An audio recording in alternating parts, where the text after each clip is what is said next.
Сибәләп кенә үтеп киткән төнге яңгырдан соң гаҗәеп аяз таң атты. Гөлшәһидә күңелендә үтә бер җиңеллек һәм сафлык тыеп, урыныннан җәһәт торды, халатын киде һәм иптәшләрен уятмас өчен аяк очларына гына баса-баса атлап барып, Тулай торакның тәрәзәсен ачып җибәрде.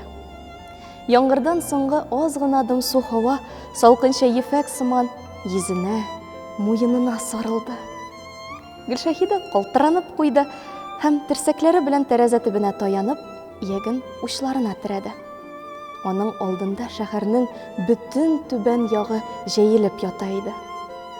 Йокыдан уянып җитмәгән Казан өстенә әйтерсең үтә күренмәле алсу Өрфия каплаганнар.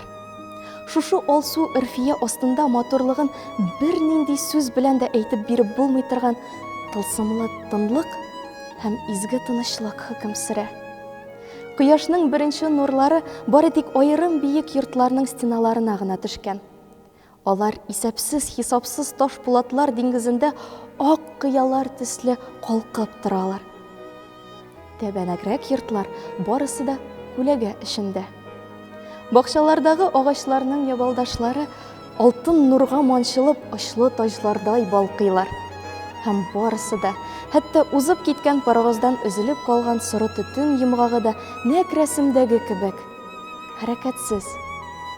Еракка җәелгән Идел дә тибрәнми, причаллардагы мәхәббәт порт краннары да ояганнар, елга аръягындагы кара су яшькелт хәтфә таулар да иртәнге тынлыкка һәм тынычлыкка әсир булып, нәрсәдер көтәләр сыман. Гөлшәһидә гүя тәрәзәдән карамый, ул гүя очып бара, гел яктыга, иркенлеккә карап оча шикелле. Ә күңелендә сөенечле дә, борчулы да бер уй. Мансур кайткан. Шындырмы, имеш-мимеш кенәдерме? Мансурны ул үзе күрмәде, аның кайтуын башкалардан гына ишетте. Ләкин шул кадәресе дә яшь күңелне ышандырырга җитә калды. Гөлшәһидәнең Мансурны инде 4 ел күргәне юк, ләкин шушы 4 ел эчендә аны исеннән чыгарган 4 көн булдымы икән? Казанга килгән саен, мединститутны тәмамлаганнан соң ул туган авылы Акъярга эшкә кайткан иде. Аның йөрәге урыныннан куба.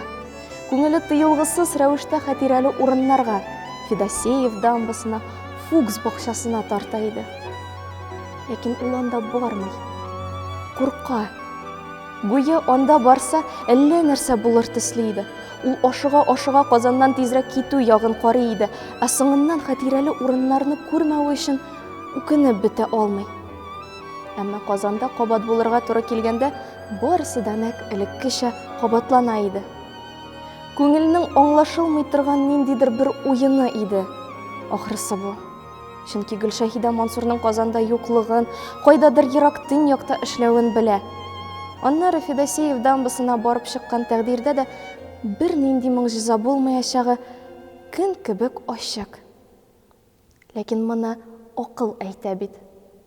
Ә күңел